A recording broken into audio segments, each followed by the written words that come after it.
Toute parole de Dieu est éprouvée. Il est un bouclier pour celui qui cherche en lui un refuge. Proverbe 30, verset 5. Mon frère, on te dit la parole de Dieu est un bouclier. Ça veut dire que aucun fétiche que tu as sur toi, au niveau de tes reins, au niveau dans ton sac, dans tes chaussettes, dans tes chaussures, aucun n'est un bouclier fiable pour toi. Ils marcheront un jour, le deuxième jour, ils ne marcheront pas. Le fétiche a la date d'expiration. La parole de Dieu n'a pas la date d'expiration. La parole de Dieu est un bouclier. Ça veut dire que ma soeur, toi qui ne pas te cacher seulement derrière ton pasteur là, ton pasteur aussi est en train de chercher à sauver son âme. Hein? Ton pasteur aussi est en train de se battre pour entrer au ciel. Toi aussi tu es en train de te battre pour aller au ciel. Ton bouclier c'est la parole de Dieu. Combien de chrétiens aujourd'hui vont à l'église? Ils n'ouvrent pas la Bible. Ils se contentent de connaître uniquement les versets bibliques le dimanche, une fois par dimanche, lorsque le pasteur lit le verset dans la Bible. Ça se limite là. Comment tu auras le bouclier? Comment les sorciers ne viendront pas t'attaquer dans la nuit? Comment tu ne tomberas pas dans les tentations de ton corps de chair? Comment est-ce que tu n'auras pas la perte du contrôle dans le tempérament? Comment tu ne seras pas colérique? Tu ne seras pas triste? Tu ne seras pas dépressif? Comment?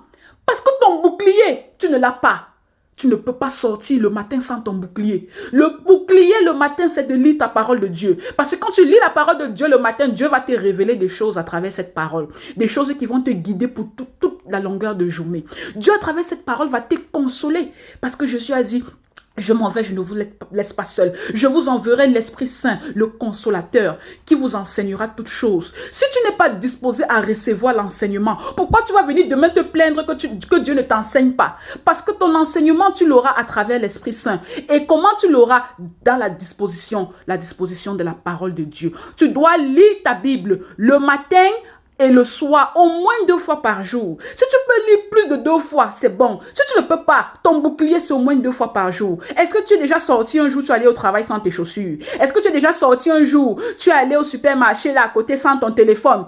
Aujourd'hui, vous, la génération Android, là, vos boucliers sont devenus vos téléphones. Mon téléphone, mon Instagram, mon Facebook, mon Twitter, mon YouTube, c'est ça mon bouclier. Pourquoi? Parce qu'aux toilettes, on va avec le téléphone. À la rue, on va avec le téléphone. On est couché dans le lit, c'est avec le téléphone. On est à l'école, c'est avec le téléphone. Vos téléphones sont devenus vos boucliers. Ça ne peut pas se faire.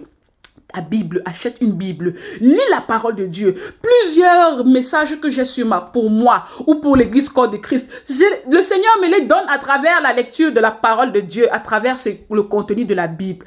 Je suis épanouie quand je lis un verset biblique, quand je lis une histoire de la Bible, parce que c'est à travers ces histoires que Dieu me réchauffe, que Dieu me donne la joie, que Dieu me console, que Dieu me conforte. Tu n'as pas besoin d'être parfaite dans ta relation avec Dieu pour lire la Bible. Tu as juste besoin de savoir lire. A, B, C, D.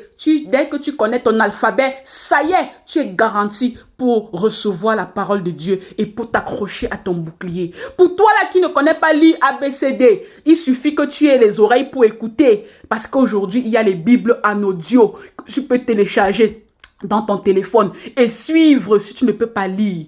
Pour toi-même qui n'arrive pas à voir le téléphone Android là, tu vas aller à l'église. Mais quand on va même lire la Bible à l'église là, est-ce que tu vas te rapprocher des gens? Tu vas te rapprocher des serviteurs pour demander qu'on t'explique ou on te parle encore plus? Tu ne peux pas. Tu ne connais pas lire, mais tu connais manipuler le téléphone, envoyer les statuts, changer tes statuts tous les jours. Vous devez vous accrocher au bouclier. Le bouclier, c'est quelque chose qui te protège contre les coups. Ça veut dire que tous les coups que tu recevras, les coups visibles et les coups invisibles, tu ne les auras pas, tu ne les sentiras pas sur toi parce que le bouclier te protégera. Le bouclier aussi, ça te sert lorsque tu vas attaquer. Il y a des gens aussi qui attaquent énormément.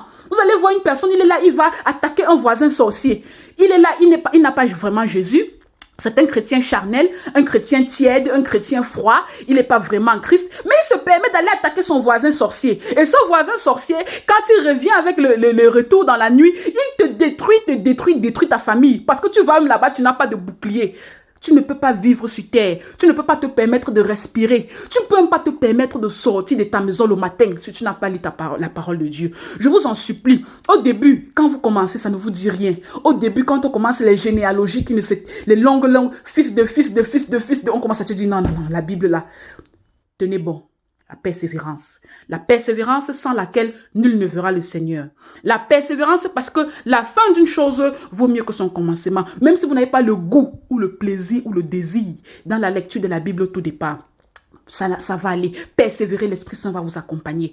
Et la Bible se lit de façon chronologique. On lit la Bible de Genèse jusqu'à, qui est le premier livre de l'Ancien Testament. Et on commence le livre de Matthieu, qui est le premier livre du Nouveau Testament. On ne lit pas la Bible en désordre. Il y a les gens qui ouvrent, ils s'embrouillent, ils tournent. Non, non, non, non, non, non. On lit en ordre parce que Dieu est un Dieu d'ordre. Et quand on lit, on aura des révélations, on aura la passion et on va s'accrocher comme bouclier dans la relation avec le Seigneur, avec la Bible. Tout le monde s'accroche à sa Bible. Laissez vos téléphones et prenez vos Bibles. Que la paix du Seigneur Jésus soit avec vous. Génération Android, n'oubliez pas, c'est la Bible qui compte. Ce n'est pas les téléphones, WhatsApp, Facebook et whatever. Tout ça, ça ne compte pas. Je suis la servante de Dieu, précieuse Diane.